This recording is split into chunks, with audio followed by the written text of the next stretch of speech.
Eso, pero también yo creo que allí en el bypass no es que brinque de los 60 hasta los 90, ¿no? Más bien el ritmo ya estaba allí implementado.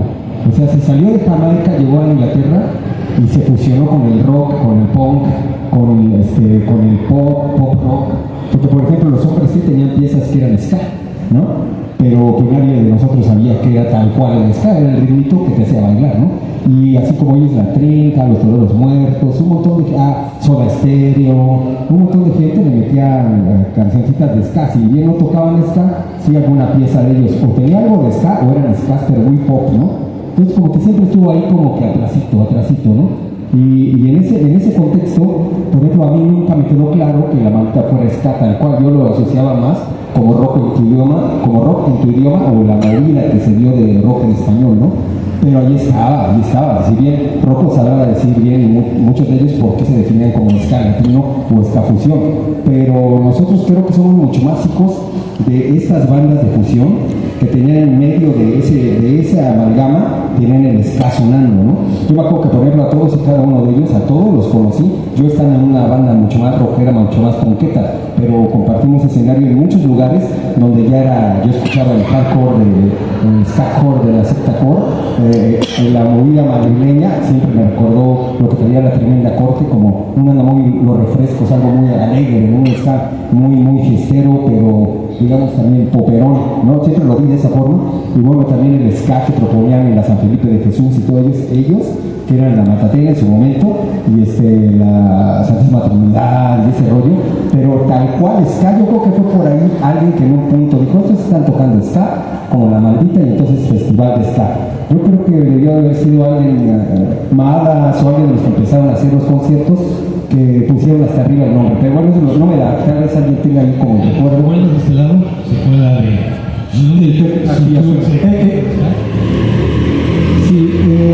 pues sí, como dicen mis compañeros en esa época, pues hay que remontarnos a principios de los 90, ¿no? En donde pues no había internet como tal, como lo es ahora, ¿no?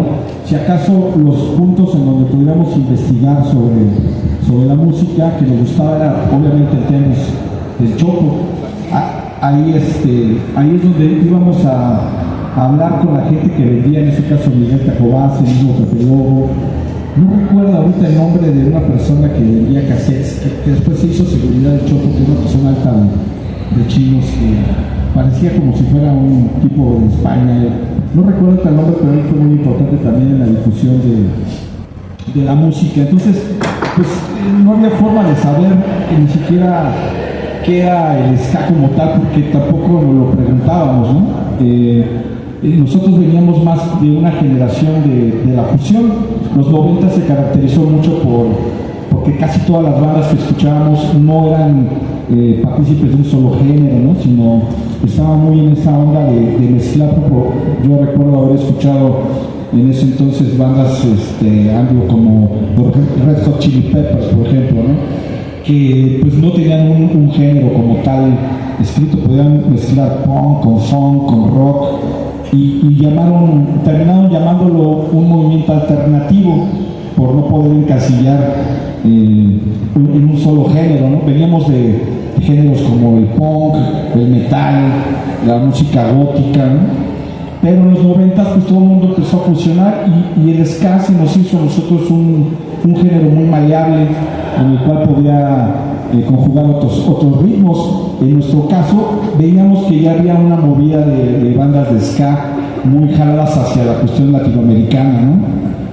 Sobre todo de Argentina, bandas como Fabulosos Cadillacs, Intocables, no sé si se me va alguien por ahí de esa época, pero bueno, en España, bueno, y todas esas bandas que de alguna u otra manera nos influenciaron, como los que mencioné, Más Mano Negra, Todos Tus Muertos, Defcon 2, la mayoría de todos ellos, incluyendo bandas mexicanas como Café Tacuba, Maldita, Tijuana, ¿no? Nadie de ellos tenía como que un género puro, ¿no? Todos eran fusión.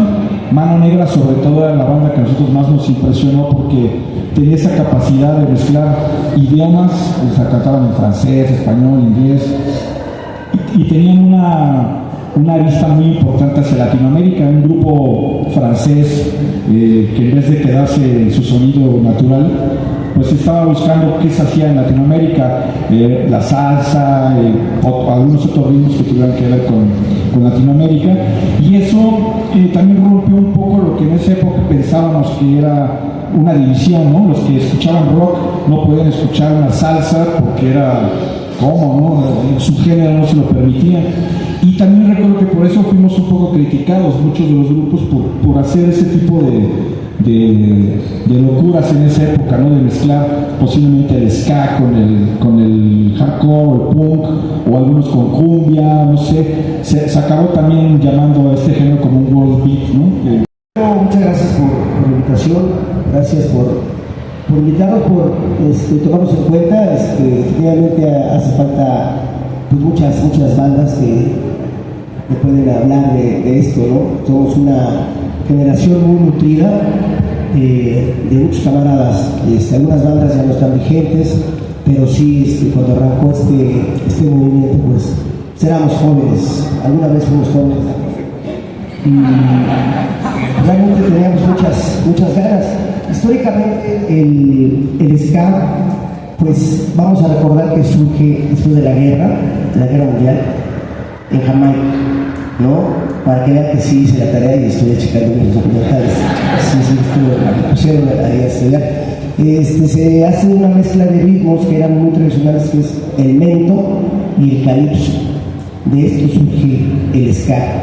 De aquí mismo se van haciendo unas ramas también musicales que lo difundían los sound systems en Jamaica, que se encargaban eran como unidades móviles que ponían estas canciones que provenían de América, ¿no? Tenían muchos conectes con Nueva York y toda esa onda. Entonces, así empieza esta mezcla de mento con el calipso. Surge un ritmo que ellos le llaman ska, que lo toman a raíz de un sonido que hacía la guitarra, un riff, ¿no? Por eso lo llamaron ska. Entonces, ahí mismo también surgió otra corriente que eran los root boys, que eran como los malandros, como la gente que no tenía oficio y esa onda. Ellos se caracterizaban por vestir tipo gangsters y toda esa onda, ¿no? Todo esto históricamente es el ska tradicional. Ahora, la llegada a nosotros del ska, pues fue básicamente gracias a ese riff de la guitarra. Y obviamente todos como jóvenes teníamos muchas inquietudes y muchas fusiones en nuestras cabezas y corazones, pues plasmábamos todo eso, como dice Miguel, en un world beat, ¿no? En una onda más como los Cadillacs y esa onda, ¿no? Que pues fueron unas grandes influencias para nosotros.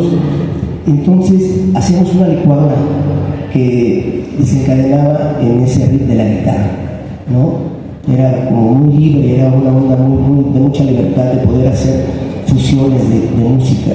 No sabíamos realmente que iba a llegar a ser tomado tan fuerte como el ska en esta actualidad, ¿no?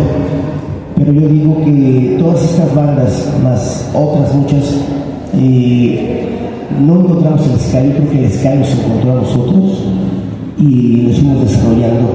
Y sí hicimos algo muy particular, hicimos todo un movimiento, todo un género, un sonido muy especial que sí tiene que ver con nuestra realidad, con nuestra sociedad, con nuestros sueños también. Entonces sí logramos un sonido muy característico que es el ska de México. Entonces yo creo que gracias a estos camaradas, más otros muchos más, pues hemos logrado nutrir y llegar hasta el día de hoy el ska mexicano, que realmente tiene un reconocimiento ahora ya mundial.